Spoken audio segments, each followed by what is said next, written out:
This show is produced by the Hartman Media Company. For more information and links to all our great podcasts, visit hartmanmedia.com.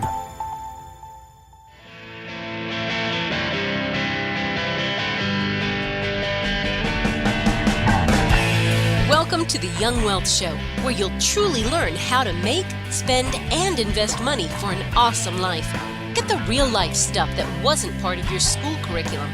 Young Wealth gives you innovative new ways of dealing with your finances, as well as the skills and tools you're going to need to survive and be successful out on your own. Let the Young Wealth Show be your GPS to take you from clueless to clued in. Here's your host, Jason Hartman, with Young Wealth.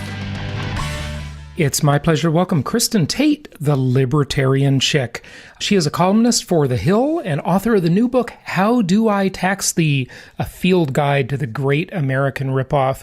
You know, taxes are the single largest expense in any of our lives. And if we do not become aware of taxation and we do not become aware of how to deal with lowering our taxes, we will be wasting a lot of time paying them. So I'm glad Kristin's here to address a lot of the hidden taxes in her book. It's just a fantastic read, a fun read, very solutions-based. And let's go ahead and dive in. Kristin, welcome. How are you? Jason, thank you so much for having me. I'm excited to be on the show. Well, it's great to have you on, and I got to tell you, I love seeing a young, pretty, intelligent person like yourself speaking to the millennial generation, I guess mostly. They're just not paying attention. That's what it feels like to me. Do you feel that way? Thank you so much. I do in some ways. The generation has a bad rap, and I think that we brought that upon ourselves. But I got to tell you, Jason, when I actually speak with my millennial friends, they aren't as clueless as they may seem. You know, these kids have very strong opinions on social issues because, frankly, those issues are easy to understand. You know, we all have friends who are gay. We all know someone who's had an abortion.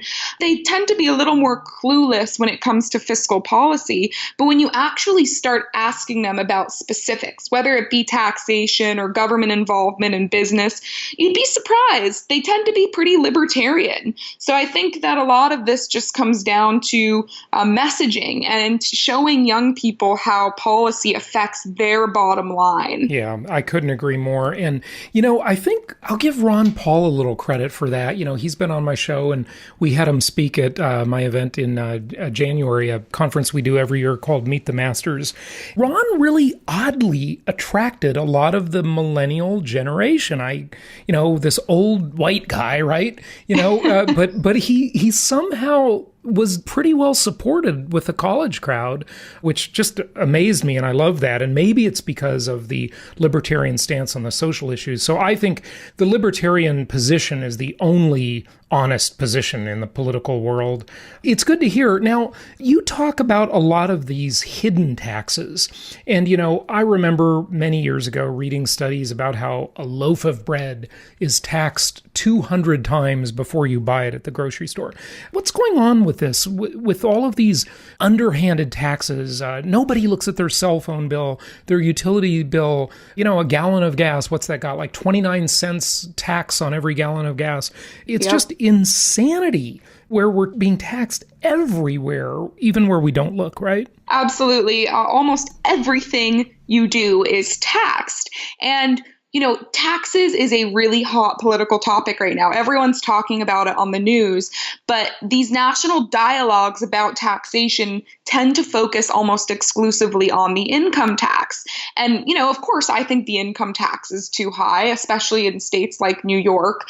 But what a lot of people don't understand is that the income tax actually makes up less than half of our personal tax burden. So I wrote this book to open people's eyes to all of the other ways that the government is siphoning money from our bank accounts into their own coffers.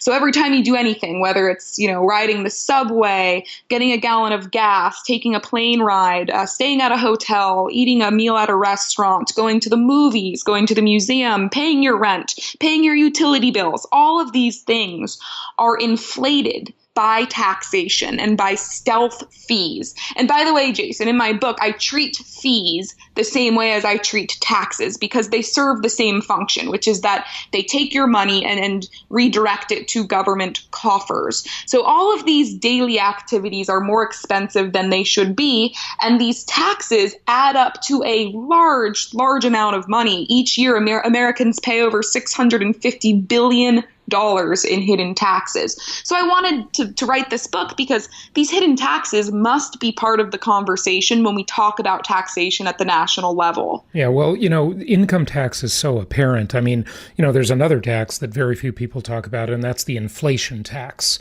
Now, the millennial generation doesn't really know about inflation very much because they didn't experience much of it, but it's certainly stealing from us all the time. And big government is a prime cause. Government spending is a cause of inflation. So that's a whole nother part for your next book, I hope. But, you're so right. I'll just share a personal example. I remember I posted this on my Facebook, renting a car recently, Kristin, in Phoenix. Literally, the amount of tax on the rental bill was more than the base of the bill. It was 69% tax. I couldn't believe it. The whole rental car fee for, 2 days or something was like $107, and 69% of that was tax. Only 41% of it actually went to the vendor. Sorry, 31%. This is insanity. I mean, what are we doing here? Oh, it is insanity. And what would shock people even more is to learn that the resulting revenue is often squandered. In Florida, they use rental car taxes to build sports stadiums. I mean, it's ridiculous. But yes, these taxes make up a large portion of a lot of the bills and expenses that we pay. In New York City, for example, 27% of every electric bill is just taxes. And again, some of the things that these taxes are funding are laughable. For example, if you live in New York City and you pay an electric bill or a wireless bill, you're funding the inefficient and terrible subway system, the MTA, with those bills. Yeah. They continuously raise our ticket prices for the subway, and yet the thing still runs a $6 billion deficit every year, so they have to make up for the loss by inserting taxes into people's utility bills. It's ridiculous, and this is not, something that is unique to New York. The same thing's happening in nearly every major city. So yes, it makes up a large percentage of the expenses that we pay, but also the resulting revenue is often going towards expenses that have nothing to do with what you just purchased or paid for. One of the things that so many people have a hard time understanding is the concept I talk about a lot, and that is you can't hear the dogs that don't bark. So in your book, you talk about renting and how renting, you'd think a place like New York City that is so pro-tenant, same with on the West Coast, you've got Santa Monica, San Francisco, you've got rent control, you've got all these crazy things that are just total massive failures, right? And you'd think that a pro-tenant place would actually be good for the tenant, but you point out that it's the exact opposite. You can't hear the dogs that don't bark. In other words, if you took those taxes away, well, there'd be more supply, the price of rent would be lower, and that just happens in all of these things. You talk about transportation, rent, utilities, cable, debauchery, cell phones, leisure, the sharing economy, and you just go on with more things too.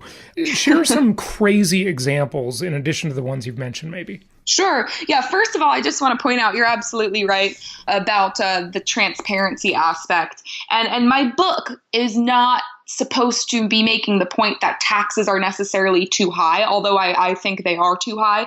The problem is that these taxes are not visible to the people who pay them. If you want to live in a city and pay high taxes because you support the causes that your taxes are going towards, that's great. By all means, vote for high taxes. But the problem is that bureaucrats understand that raising taxes is politically unpopular. So instead of putting a tax up for a vote, they wave a magic wand, create a fee or a hidden tax, and attach it to things that we already have to purchase to begin with. And then we just keep paying these bills and don't know that we're, in addition, paying taxes. So that's an important aspect of the book. As for crazy examples, oh my gosh, there are so many. Jason, you have a dog, right? You mentioned a dog yeah. before I we have started a very recording. Cute dog, but I have 2 dogs too. I love dogs. I'm a total dog person. When you got your dog, do you remember having to purchase something called a pet licensing fee? Oh, yeah. And, when I would forget to pay it, I would get a nice notice from, at the time I lived in Scottsdale, Arizona. They were just, well, frankly, I'll say ravenous about collecting their $26, and they added fines on top of it if you didn't pay on time. And, it's absolutely. So that's exactly right. So, when I got my first dog, I thought, I'm doing something so great. I'm adopting this homeless dog. And of course, they slapped me with the pet licensing fee. And I didn't want to pay it, but I thought, you know what? I love animals. This money is probably going to the pound or the shelter. So I paid it. I wasn't happy about it, but I thought it was going towards a good cause. Well, lo and behold, in most states and cities, when you pay these pet licensing fees, they do not go to pounds. They do not go to anything even pet related. This money is just funneled into a state or city general fund where bureaucrats can spend it however they'd like. So essentially, you are being punished for doing a good thing and saving a homeless pet. And a lot of people roll their eyes and go, okay, well, you know what? I just won't renew the pet license fee. They'll never really do anything. Yeah, you might get a letter in the mail, but they're not going to enforce it. Actually, a lot of cities go to great lengths to enforce this. In Seattle, for example, the city calls up every local pet store on an annual basis and gets the names and addresses of every customer who has purchased dog food in the last year. And they send these people letters threatening them with misdemeanors if they do not renew the pet license fee. Well, these letters alone last year generated $80 million in revenue for the city of Seattle. So bureaucrats will go to great lengths to enforce this. Unbelievable. Yeah, it's just crazy. In a way, that's almost unconstitutional because you're incriminating yourself if you respond to the letter. It's like the red light camera tickets or the speeding camera tickets, but that we could go down in a whole nother rabbit hole with that one. Okay, what about debauchery? What are you talking about? Sin tax, like on cigarettes and booze, or what do you mean? Yes, so sin taxes, but because sin taxes, they extend far beyond what you would just typically think of sin taxes. You have places now taxing sugar. Certain cities are taxing candy, which is just extremely complicated because think about it. Like, what is candy? There are some types of food that are sweet, but they're not necessarily prepackaged. Well, is that candy or is it not candy? It just creates all of these compliance costs for stores and just raises prices for consumers. But the bigger point about sin taxes is that they don't yield the intended results. So these sin taxes allow bureaucrats and politicians to say, oh, we're doing something really great. Like in Philadelphia, they have a tax on sugary drinks, and it allows all the politicians to pat each other on the back and go, oh, we're doing this to make our city more healthy. Yeah. And they tell everyone, oh, don't you worry, the revenue from the sugary drink tax will go to pre-K. Well, guess what, Jason? This tax has been in place for several years now. Not a dime of it has gone to pre-K because the funds are generally rated to make up for budget deficits every single year.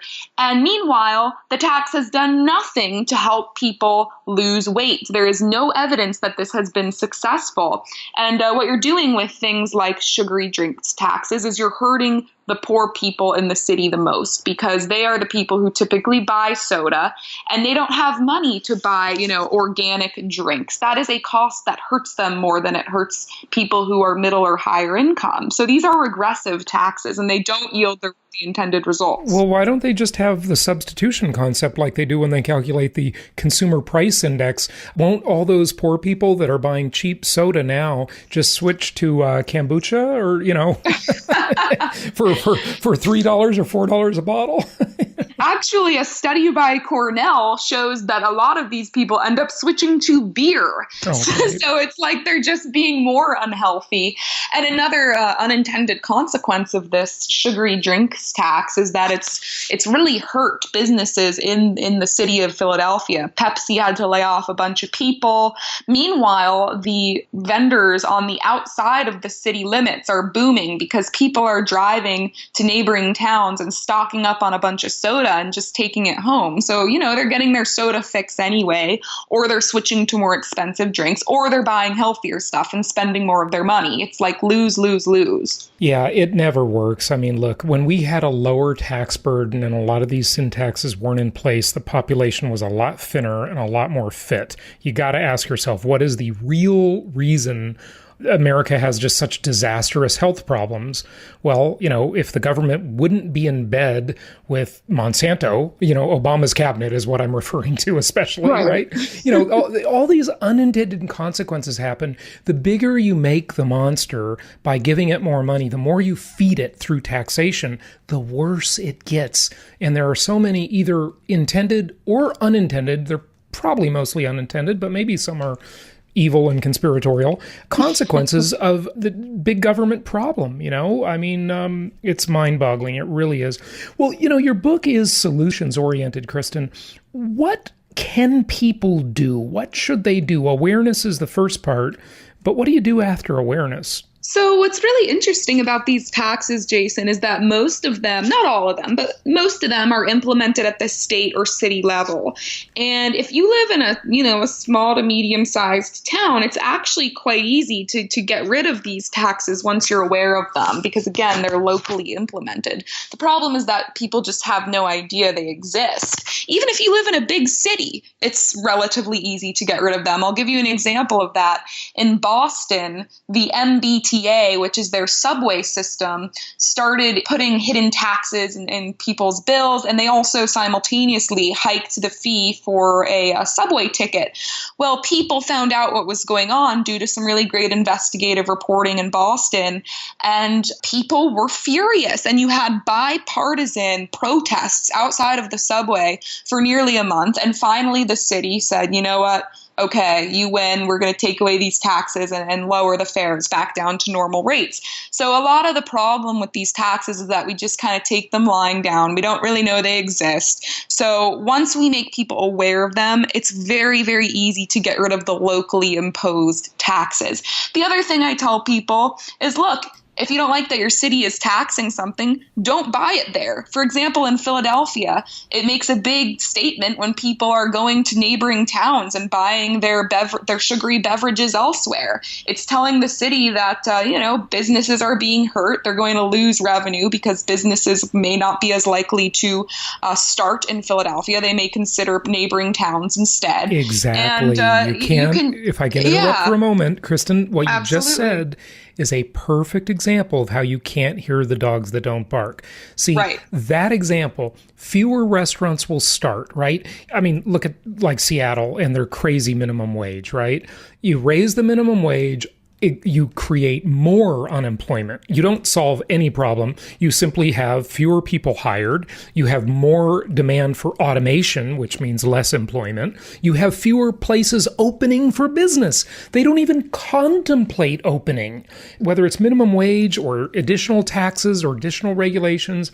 I remember when I had a couple of different real estate offices in California, and every time we would look at a new space, Kristin, it was insane, the Socialist Republic of California. And this is not a state law either, by the way. It's, but I'm just lumping it all together because it's the whole climate, the whole vibe. Sure. You'd have to yank all of the wires out of the wall, out of the conduit, and do it over again. So if a tenant was in that office for a short time, they had totally up to code data cabling and phone cabling for all the cubicles, you'd have to pull it and do it again. It's just insane. Think of all the businesses that don't open, all the employment that is never created because of these regulations and these insane taxes, and nobody can see that. You can't hear the dogs that don't bark. That is a giant problem with this. And you made that point just now, so it's perfect. Yeah, perfect, but scary. And like you said, we're seeing that in Seattle. We see it around the country.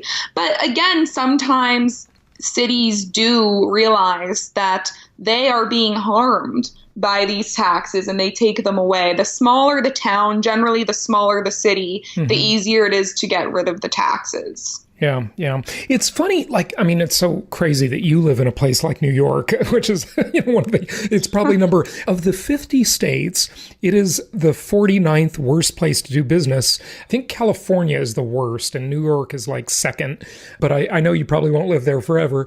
But why do these places succeed? Why do people still come there? Or will they ultimately learn their lesson? California does seem to be getting some feedback, yet there's still enacting crazy legislation to tax, to regulate, to interfere in everybody's life in every way they can think of. Well, you know what, Jason? People aren't moving to New York and California at the rates they used to. Right. In fact, there's a well-reported exodus out of California and New York right now. Yep. New York, for the last few years, has actually lost more tax-paying, working-aged people than they gained. There is an exodus, and it's because it's simply impossible to live a high quality of life here on a normal salary. Yep. So they're squeezing out the working tax-paying people, and then you're left with the insanely rich who don't care about taxes because they're so rich, and the insanely poor who are living off the system. So eventually you lose all the people propping up your system because the taxpayers are gone. You got that right. That's what's happening in California. It's becoming a banana republic of rich and poor, and the middle class is just leaving. They're all going to Texas. They're all going to Arizona and Florida and Texas. Yep, they're voting with their feet, which is exactly what they should do. It's exactly what I did, But what's so annoying about this is that a lot of these liberals go to places like Texas and then they vote in the same exact policies that they fled. For example, I'm from New Hampshire, and New Hampshire forever has been a very purple, libertarian, liberty-minded state. Yep. And right below us, we have Massachusetts, and all the Massachusetts people, they all leave Massachusetts and Boston because it's too expensive to live there. They move to New Hampshire, and what do? They vote in liberals. They vote for higher taxes. And now New Hampshire, unfortunately, has gone from a true purple state to really a blue state at this point. And I think we're going to see the same thing happen with Texas. It's really unfortunate. Yeah, it really is. This is the tragedy of the commons. When it's everybody's money, it's nobody's money. Everybody's happy to spend the public treasury. I don't know. I don't know what we're ever going to do about it because Kristin, what happens is, and of course you know this, I'm not telling you anything you don't know, but maybe you can comment on it. They create these iron triangles. I mean, the concept, for example, of public employee unions is absolutely insane to me, that any government employee should be able to create a union to basically unionize against the taxpayers. You can never dismantle that. Because you've got all these interests that are in lockstep creating the iron triangle. You can never dislodge it without just a revolution, I guess. I mean, I don't know how you ever fix it. Yep, that's exactly right. It's very hard to fire any public employee these days. They fire a public employee in New York City in their protests. And, it's really scary. You can look up the roster of public employees just in New York City or LA or any of these cities, and you'll find scores and scores of people with these nebulous job titles that don't really mean anything. And they're all making $200,000 and they each have, 5 assistants who are each making $100,000. The average worker for the subway system in New York City, the vast majority of whom are bus drivers and janitors, make 6 figures. That is terrifying. And then they make a lot more because of this massive overtime scam going on in the subway system. This is what our public workers are doing. They're taking taxpayers for a ride. And I don't blame the workers. They're just taking advantage of the system that exists. Yeah, why wouldn't they? They're there. Yeah, right. The system's a mess. Yeah. Exactly. No, it totally is. You didn't even mention it, but I know they take advantage of the pension scam too. Because what they'll do is they'll have like multiple government jobs during their career. They'll be in California, for example. I remember reading a story of a lifeguard that's making $220,000 a year, and he's not even lifeguarding. He's retired from lifeguarding, and then I think he became some other, I can't remember, government employee. So he's got like that pension, he's got the other pension, and then he's got the overtime, and this is insane. It's just got to stop. It's got to stop. I'm glad there are people like you getting the word out about this stuff, because it's really important. I'm curious about your career a little bit, if you could comment on that. How did you become so interested in this? Again, it's unusual for someone like you to be such a great spokesperson for this, and I really commend you for it. Thank you so much. Well, I grew up in rural New Hampshire. We didn't really have much up there. We were, a 40-minute drive away from the nearest grocery store or Walmart or whatever. So all my family had was each other. So we would sit around the dining room table and just talk about politics.